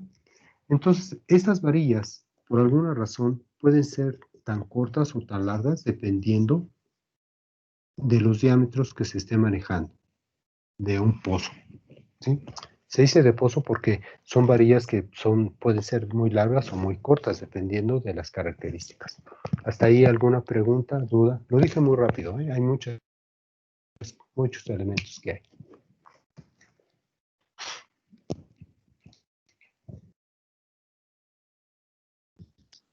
¿No? ¿Alguna pregunta? Creo que no, profe. De todos modos, complementamos mi compañero Lobato y yo el tema el martes. Ok, entonces para eso, tipos de manómetros, hay digitales, analógicos, de membrana, hay tubo de diafragma, ¿sí? Hay como unos 8 tipos de manómetros, ¿ok? Para que los vayan investigando, ¿sí? Hay otros que son muy largos y tienen aquí unas membranas internas. Tienes aquí esta de membrana, todo esto se llena de fluido, pero por este lado tienes el mecanismo directamente a este elemento. Entonces, el flujo ya no entra en contacto con otro elemento que en su momento puede contaminar el ambiente. Entonces, son para sistemas que son puros, ¿sí? Gases, líquidos que pueden ser corrosivos, etcétera. Entonces, tienen que saber también qué tipo de flujo está controlando para saber qué tipo de manómetro voy a poner. Hay manómetros para neumático, hay manómetros para hidráulico. Entonces, saber qué tipo de aplicaciones podemos ocupar. ¿Ok? Y ahí nos vamos, tiene mucha información. Proveedores Wicca, como el que vieron ahorita en su compañero, en el video, Tinkels, hay como unos 6, 7 tipos de proveedores diferentes. Entonces, véanlos también en los manuales. Los manuales les dicen demasiada información todavía. ¿Ok? Bueno, hasta ahí lo dejamos. Gracias. Dudas, preguntas así de forma muy general. ¿Puedo borrar?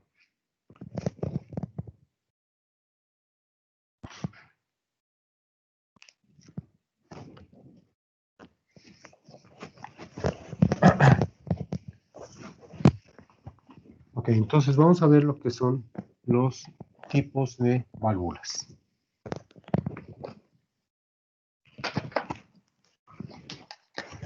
Esta clase va a ser más de dibujo que de otra.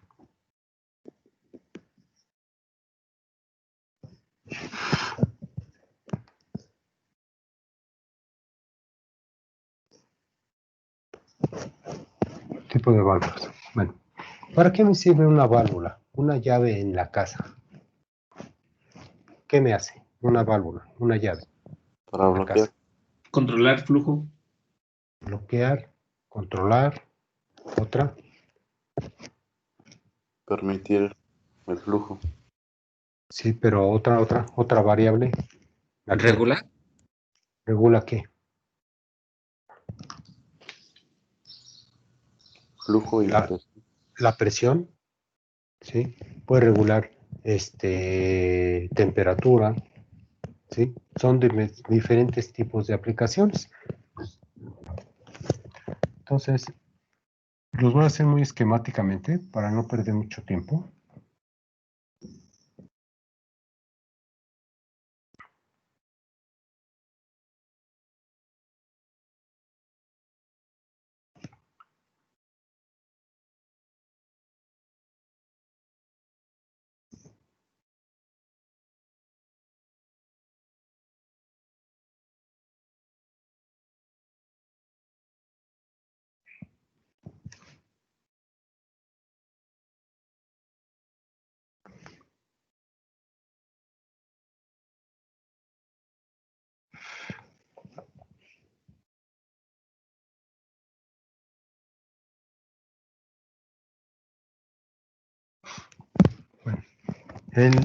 Una válvula común y corriente es aquella que te permite el flujo de pasar de un elemento a otro, pero con ciertas características.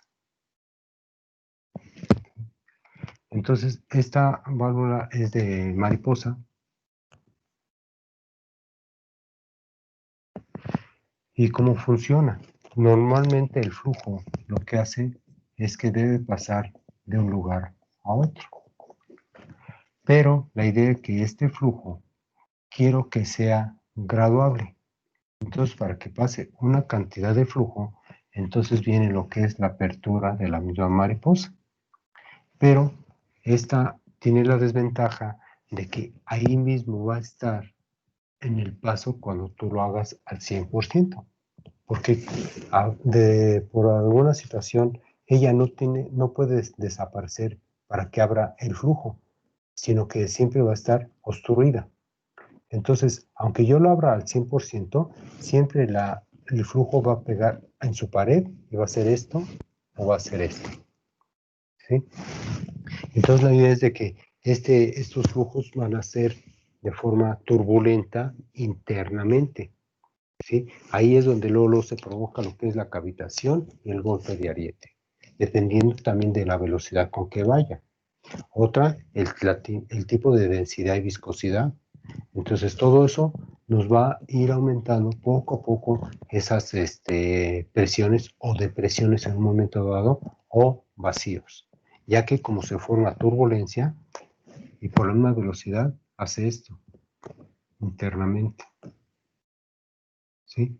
Entonces, estas velocidades como van a ir aumentando, desgraciadamente no podemos quitar la mariposa de ahí, ¿sí? Porque va a ser este efecto.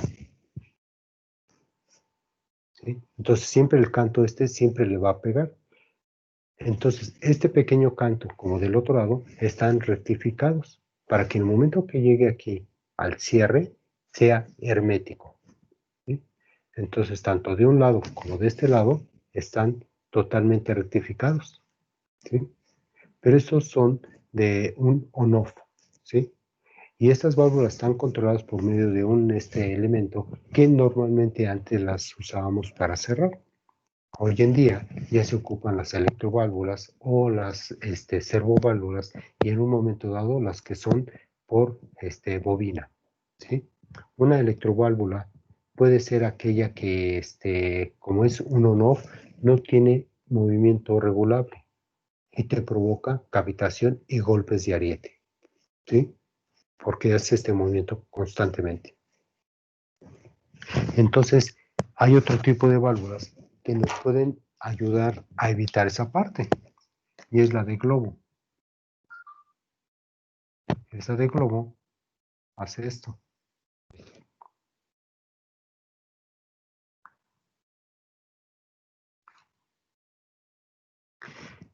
Entonces prácticamente la esfera que se encuentra aquí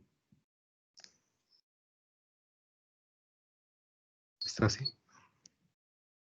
Y a su control acá arriba. Eso ahorita no nos interesa mucho. Entonces el flujo, al pasar de un lugar a otro, te va a permitir prácticamente su 100%. ¿Y cómo hacemos que gire esta? En la parte de arriba, en cualquiera de todas las válvulas, tiene un pequeño estopero.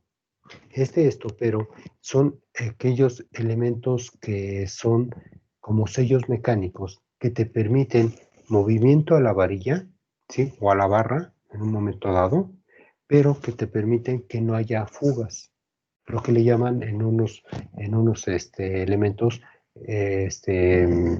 retenes, ¿sí? Pero entonces aquí no es un retén, aquí es un estopero, ¿ok? El estopero son un conjunto de anillos, ¿sí? Unos elastómeros con unos resortes internamente que te van a ayudar siempre a abrazar a esta varilla con la finalidad de que se ajusten tanto a su pared como a la misma varilla. Entonces, el líquido, por muy alta presión que haya, no va a tener derramamiento. Esa es una de las condiciones.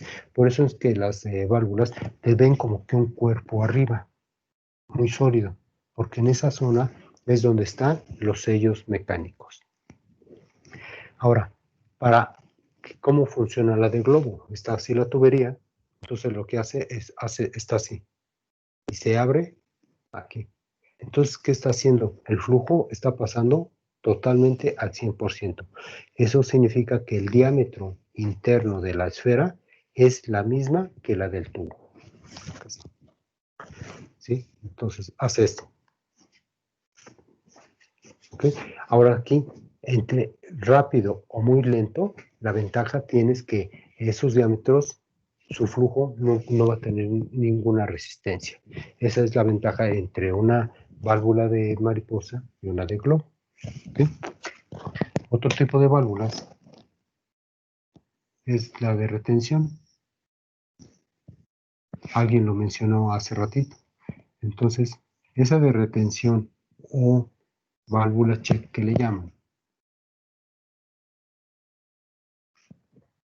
internamente va a hacer esta operación. Entonces, tienes una articulación y la tapa.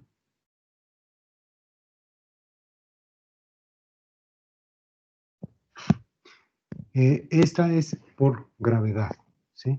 Hay unas que son verticales, pero para provocar que siempre esta válvula de retención o válvula check, que también se le llama, tenga la seguridad para que el flujo no regrese. Entonces, ¿qué hacemos? Le ponemos un resorte. Pero ahorita vamos a ver su principio. Esta por aquí se destapa y le haces mantenimiento a esta articulación. Y esta funciona de esta forma. Se abate de esta forma para la apertura. Eso significa que la presión entra por este lado. Cuando tú tienes una bomba y esta viene por aquí la succión y tienes que mandar una señal de presión hacia una dirección, entonces lo que hace que el flujo se va a llenar toda esta zona y va a llenar toda su cavidad de la bomba y más aparte todo esto, todo está lleno y va a llevar su líquido hasta un depósito. Este depósito está prácticamente alimentado de un costado. Eso significa que también su líquido va a entrar aquí. Al entrar aquí, se empieza a llenar todo esto y empieza a tener este nivel. Pero ¿qué pasa cuando la bomba pare? ¿Qué pasa con el líquido?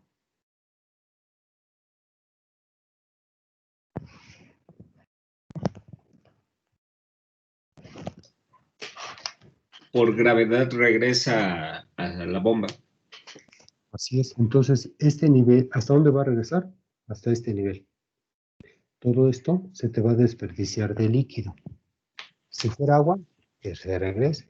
Pero si fuera petróleo, alcoholes, éter y varios elementos que vamos a transmitir ese flujo, entonces tenemos el riesgo, ¿sí?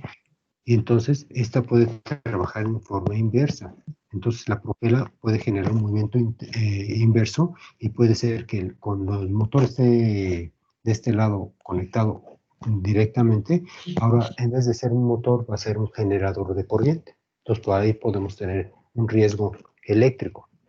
Entonces, para evitar esa parte, entonces vamos a colocar aquí lo que es esa válvula y es una válvula check. No sé cómo se escribe. Entonces, lo voy a poner así. No sé si se escribe así. Válvula check o válvula de retención.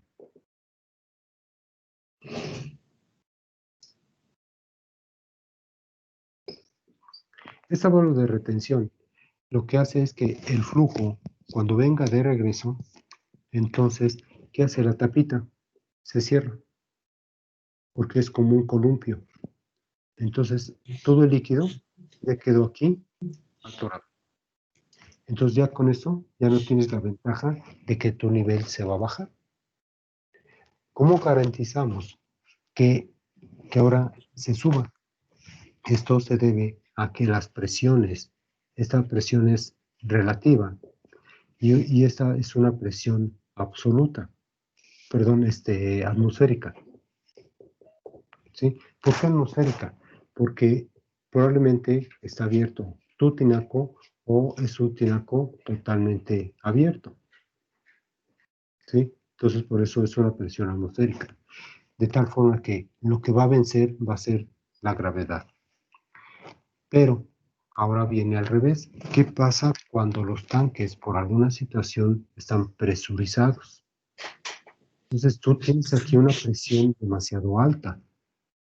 Entonces al tener una presión, por ejemplo, estamos hablando de un acumulador hidroneumático, en donde la presión es tan alta que lo que esté aquí lo va a regresar.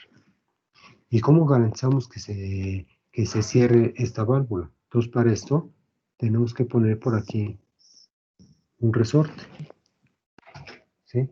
Aparte que le vamos a ayudar que cuando el cierre haga esto, entonces cuando la presión sea mucho mayor, entonces va a tender a subir y se comprime el resorte. Aunque la presión sea más grande, no va a poder hacer ese efecto. Una por gravedad, el columpio va a llegar a su tope. Y por otro lado, tienes esta presión, entonces con eso garantizas un mejor sellado del producto. ¿Ok? Válvula check o válvula de retención. ¿Dudas, preguntas?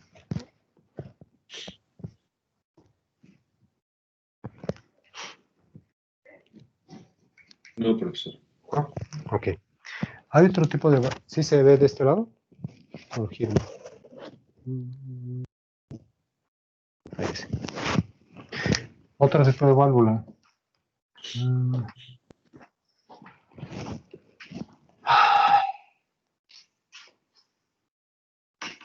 Estas son un poco más altas. O el estopero o la cavidad donde lo vaya a colocar.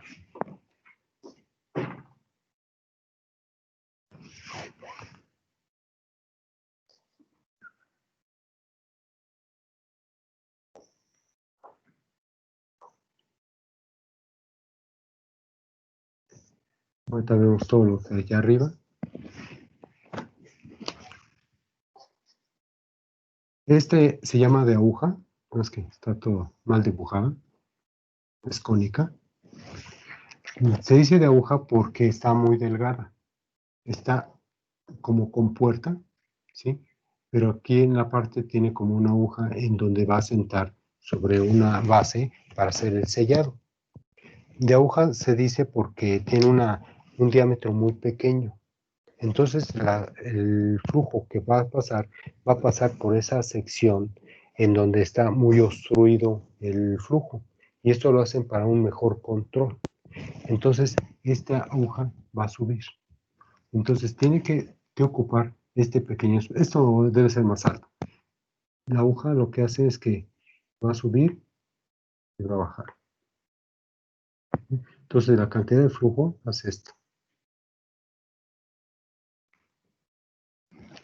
Entonces tienes una pequeña cavidad en donde esa cantidad de flujo va a pasar y se va a obstruir y va a generar inmediatamente golpes de ariete y cavitación, ¿sí?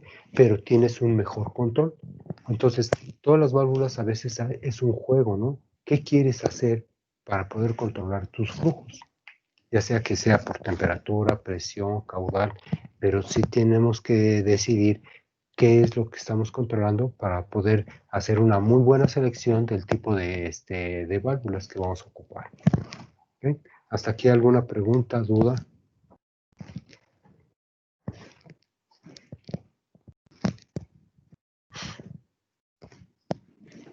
Profesor, ya ve que se generan pérdidas por fricción, por ejemplo, cuando es un codo, o si es diferente de un codo 45, un codo 90, las válvulas también generan pérdidas por fricción. Y estaba viendo en la literatura que las válvulas de globo es una alta pérdida por fricción. Su K es aproximadamente de 340 y había comentado que es prácticamente que no había retención, vaya, en las de globo. Pero ¿por qué es entonces tan alto su pérdida por fricción? Pero fricción entre ellas, porque como tienes un asiento que te hace que siempre esté así en contacto, entonces estos asientos tienen, son unos pequeños elastómeros. ¿Para qué? Para que tengas el máximo sellado, ya que es una esfera y tienes el máximo sellado, pero tienes un máximo flujo al pasar. Entonces, pero sí se genera demasiada fricción, pero entre su cuerpo, ¿sí? Su cuerpo o su carcasa y la esfera, pero no con el flujo, porque el flujo de una u otra forma va a pasar, pero con un alto porcentaje. O sea, no hay nada que lo obstruya a ese flujo.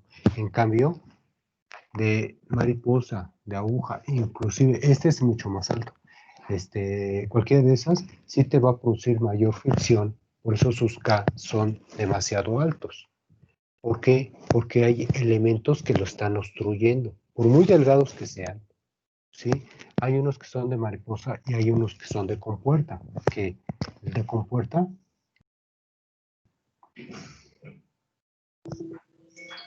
también muy delgada, pero también va a subir o a bajar, pues este es más todavía, ¿sí? A pesar de que tiene sus guías para que la placa vaya haciendo esto, sí, por eso se le llama de compuerta o de guillotina. Eso lo hacen con la garantía de que selle toda esta parte para que asiente. Entonces, todas son elementos que son demasiado cerradas para que aumente esas fricciones. Pero esto es dependiendo del tipo de flujo. Estas se sirven para canales, principalmente para canales, porque ahí no necesitamos que un canal tenga demasiada cantidad de fricción. Al contrario, nos ayuda hasta para que controlar ese flujo. Pero esta no es viable para un sistema que estamos ocupando, por ejemplo esto, porque es demasiada velocidad la que estamos haciendo. Si ponemos este tipo de válvulas, entonces sí se nos genera una K o una fricción totalmente alta. Ok, gracias. ¿Sí? ¿Otra pregunta? Lo que comentó ahorita su compañero de las fricciones en una tubería. Normalmente todas las tuberías hay unas que están soldadas, hay unas que pueden estar con bridas. ¿Sí? Y entonces, la que tiene menor resistencia, pues es la que está soldada. La que está con bridas puede llegar a tener problemas porque va a pasar por este pequeño sándwich en donde internamente tiene algunos sellos para que se acoplen entre las dos tuberías, pero al final de cuentas los diámetros deben ser iguales, pero por razones naturales, desgraciadamente el flujo busca siempre espacios. Y como esos espacios son pequeñas cavidades, te provocas turbulencia luego. Pero son por razones naturales porque tú no puedes soldar ahí en esa parte, sino tienes que unirlas. Y para unirlas necesitas de bridas. ¿Okay? Y lo que comenta su compañero, si entre más cerrado el radio de curvatura, ¿sí?, es más corto, entonces demasiada fricción. Demasiada. ¿Sí? Por eso es que la distancia que yo tengo aquí con esta debe ser relativamente similar a esta. Pero vean el radio de curvatura, es mucho más largo. Yo voy a hacer esto. Entonces evito fricción. Pues eso es lo que se hace cuando los proveedores que están diseñando las válvulas, eso es lo que hacen, que todas sus paredes sean ergonómicamente construidos para que el flujo haga esto. Por eso internamente todos los elementos están con ángulos de ataque para no provocar turbulencia antes y después de. Entonces, sean un poquito curiosos en esa parte, analicen ese funcionamiento y van a ver que sí hay ciertas situaciones para evitar lo que son fricción, ya que la fricción es temperatura y afecta directamente proporcional a lo que es la densidad y la viscosidad directamente. ¿Otra pregunta? ¿Puedo hacerle otra pregunta, profe? Sí, adelante. Ese tipo de válvulas las vimos en la materia de hidráulica, pero aplicadas a fluidos. En este caso, en neumática, se genera también temperatura, fricción con el aire por el tipo de válvulas y acoplamientos que se ponen. Sí, esto es dependiendo del tipo de fluido, de las velocidades, con respecto a la velocidad. La velocidad normalmente sónica,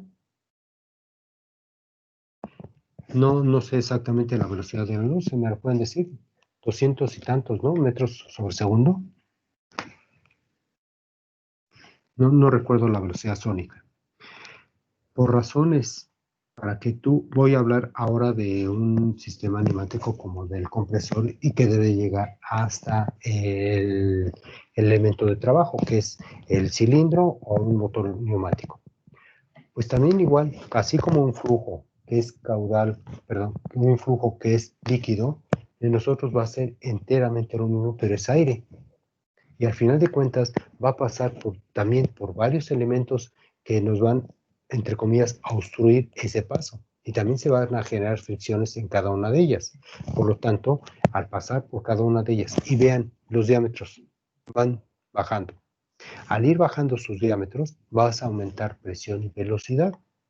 Pero, ¿qué pasa ahora con las velocidades? Y hablando de esta parte, de lo que estás comentando.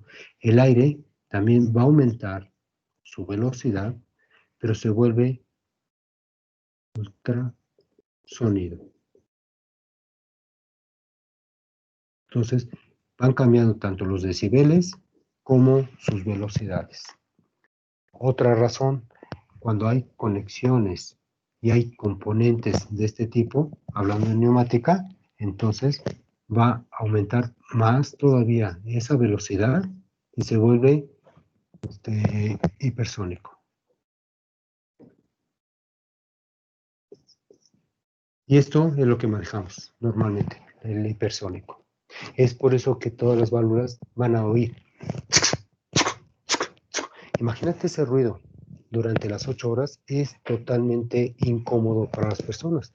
Por eso más adelante vamos a ver lo que son las válvulas. Ahora sí, físicamente, en donde aquí tú tienes la entrada de presión, su salida o su entrada, aquí un pequeño elemento que es para conectar la parte electrónica, porque es una electroválvula, y por aquí tiene unos pequeños elementos que son bronce fosforado y son los filtros. Entonces, son aglutinando a esferas de bronce fosforado que están aglutinadas en un pequeño cuerpo, que están sinterizados. Esta sinterización lo que hace es que están acoplados aquí, y eso hace que el aire entre por aquí y se disipe, ¿sí? Pero es una velocidad hipersónica, totalmente alta. ¿Por qué? Porque queremos que pase por estos elementos. Pero internamente hay un pequeño émbolo, ¿sí? En donde el aire se distribuye dentro de la misma para poder pasar y que salga. Pero al salir se está provocando esto, ¿sí? Fricciones, golpes de ariete internamente. Entonces, pero como no lo vemos porque van en ondas tan pequeñas, no lo notamos, pero donde lo notamos es en el ruido, principalmente, ¿sí? Pero sí, así como se comporta un flujo líquido, igual se comporta el aire, pero a menos escala, pero aún así lo podemos visualizar. ¿Por eso las herramientas neumáticas son tan ruidosas, profesor? Sí, porque pasan por tantos elementos y tienen que mover, por ejemplo, la de... ¿Sí? Porque pasa por las propelas y va a ser para que se gire, para que estas se muevan así, en este sentido. Entonces el aire le está pegando a estas cangilones, le está pegando, porque puede ser una propela o una turbina tan pequeña, pero le está pegando el aire en esta dirección. Al pasar de una etapa a otra etapa, se está produciendo ruido. Y luego ya en conjunto y a alta velocidad, por eso es que se oyen demasiados ruidos, ¿sí? Por eso les decía de la desventaja de la neumática, que es demasiada velocidad, poca presión, pero demasiado ruido. Eso sí, menos mantenimiento. En cambio, una hidráulica es totalmente silenciosa, ¿sí? A pesar de que va a pasar por elementos, son sónicas. O sea, a veces ni es imperceptible. Tú ves un cilindro que de repente se oye, no se va a oír así. Ese sonidito. En cambio, la neumática, ¿por qué? Porque es la entrada y la salida de las válvulas. Por eso es que todas las válvulas tienen que tener sus silenciadores, ¿sí? Esto va a ser nuestro pan de cada día más adelante, ¿sí? Pero sí les tengo que decir un panorama general para podernos ubicar cómo el aire va pasando por algunos elementos para controlar presión, caudal, temperatura, principalmente. ¿Dudas, preguntas? Ok, gracias. ¿Vayamos? ¿No? Ok, entonces, para la siguiente clase, entonces tenemos el manómetro. ¿Qué sigue para la exposición?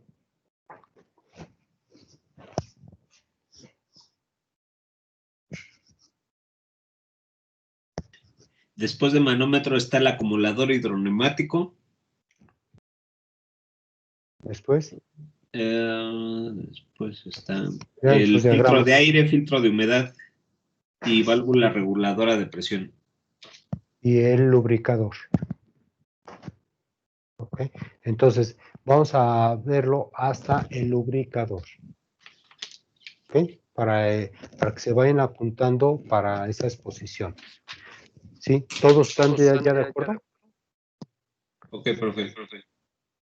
Los Profe, demás. tengo una duda. Sí, dime. Para acumuladores hidroneumáticos encontramos un poco de información, pero de hecho ya teníamos la presentación, solamente que ya que nos va a tocar la siguiente clase nos gustaría complementarla más. En cuanto a lo que encontramos, solo encontramos el de vejiga, uno de pistón y otro que le llaman de diafragma. ¿Existen algunos otros o son todos? Hay de resorte y de contrapeso. Ok. Sería todo, profe, gracias. Ok, no básense también igual en los tipos de gases que van a estar internamente en el hidroneumático.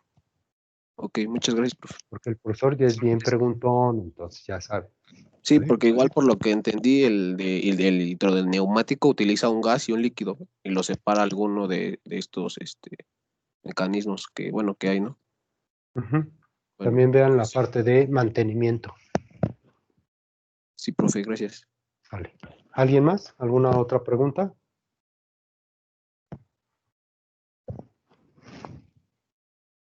Jóvenes, ¿alguna otra pregunta?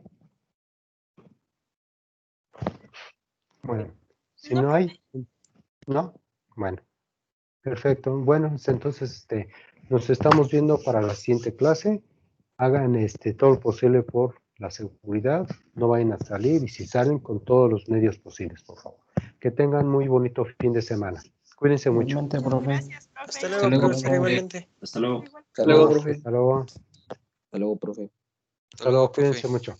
Bye, bye. Hasta luego, Nos vemos, profe. profe. Bye, hasta luego.